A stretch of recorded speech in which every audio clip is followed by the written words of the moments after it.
Atenção! Começa agora uma teleaula de Geografia do Ensino Médio. Você vai assistir a teleaula de número 26. Bons estudos!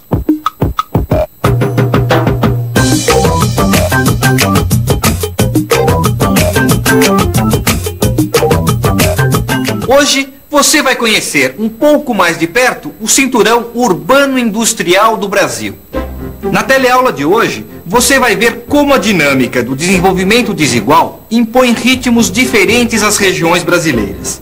Vai constatar que esse modelo de desenvolvimento resulta numa grande concentração de pessoas, investimentos e informações na área industrial comandada por São Paulo. Vai aprender que esta área forma um cinturão urbano-industrial a partir do Sudeste, que incorpora a região Sul e se estende pelo Centro-Oeste, acelerando o avanço da ocupação agrícola e a diversificação do papel das cidades da região. Qual o papel da industrialização na concentração econômica e demográfica no Centro-Sul? Como as demais regiões do país se integram a esse centro industrial? A sua teleaula de hoje vai responder a essas perguntas. Muita atenção, porque ela está apenas começando.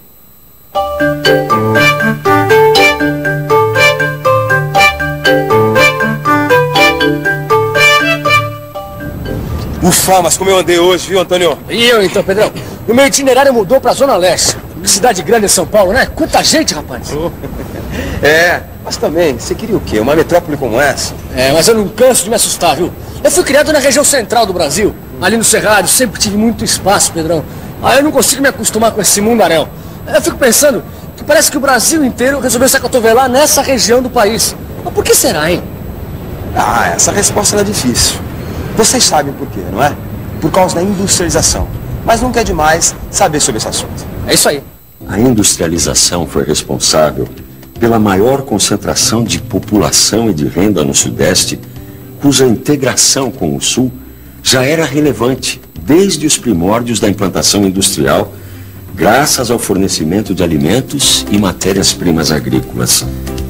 O Centro-Oeste iniciou efetivamente seu processo de integração com a fundação de Brasília em 1960, cuja rede de infraestrutura viária facilitaria a expansão da soja, enquanto cultura agrícola que abriu os cerrados e integrou definitivamente essa região ao mercado doméstico na década de 80.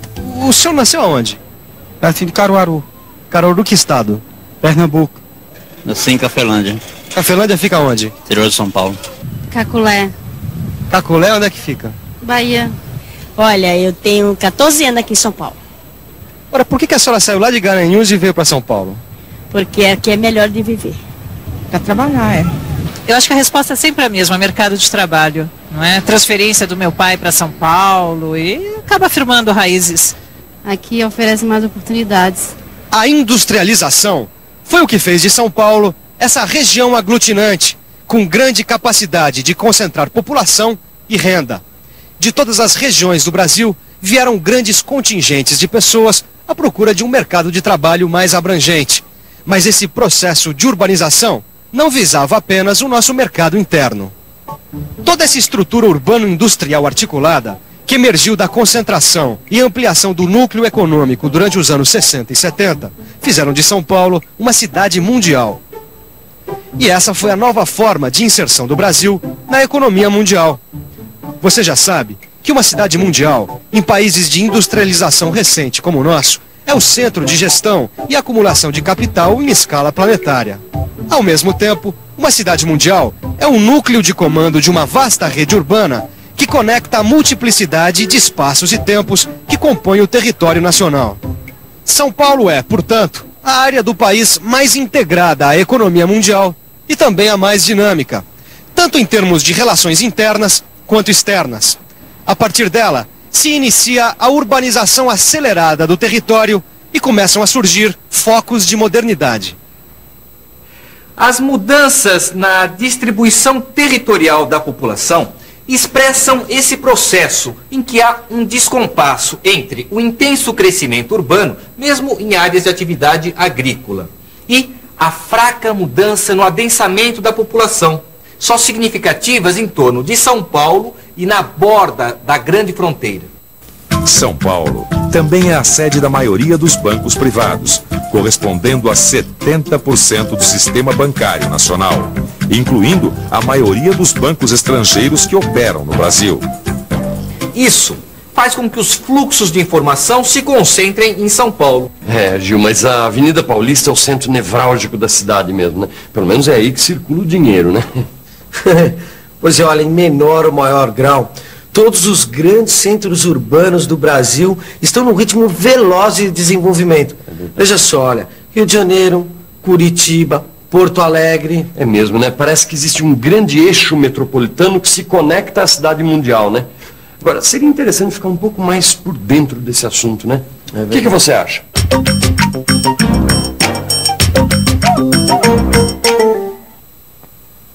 A partir da cidade mundial, São Paulo, inicia-se uma estrutura urbano-industrial que ultrapassa os limites do Estado. Este eixo de expansão metropolitano conecta São Paulo ao Rio de Janeiro, demarcando uma megalópole que vai incorporando porções nos estados vizinhos. É um domínio dinâmico que abrange os estados do Rio de Janeiro, de Minas Gerais, projetando um eixo em direção a Brasília. A partir daí, surge uma constelação de metrópoles. Belo Horizonte, Curitiba, Porto Alegre. Todas essas capitais se destacam pelo dinamismo do crescimento da indústria, configurando uma hierarquia de funções e de poder vinculada às atividades produtivas, de distribuição e de gestão. Um vasto cinturão agroindustrial se espraia em todas as direções, desde os campos meridionais até os cerrados centrais, avançando em fronteiras ao longo dos principais eixos rodoviários, dinamizando os centros regionais, capitais estaduais e a própria capital federal.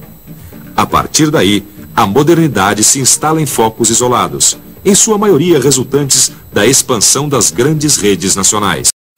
Pois é, agora deu para entender por que essa região centro-sul aqui é chamada de cinturão urbano industrial, né, Vicente? Essa região aqui absorve uma grande parcela do investimento estatal. Ah, mas não é só do investimento estatal, não. É também do investimento multinacional, do capital nacional. Quer dizer, é uma região privilegiada por essas três fontes de rendas. Agora tem o seguinte, viu? É como você mesmo fala, é aqui que circula o dinheiro, meu amigo. O que eu não consigo entender, Gil, é como essas indústrias, esse dinheiro, enfim, toda essa modernidade consegue conviver com tanta pobreza. Pois é como já foi dito, Vicente. O lugar da riqueza é também essencialmente o lugar da pobreza, não é? Ah, é verdade, rapaz. Andando por aí a gente vê muita pobreza, cada buraco. Nesse nosso trabalho a gente vê de tudo. Uma hora você está num bairro super arborizado, silencioso, tudo calmo. E às vezes, na mesma região, já encontra uma favela com as piores condições de vida. Esgoto a céu aberto. Parece incrível isso, numa cidade tão rica.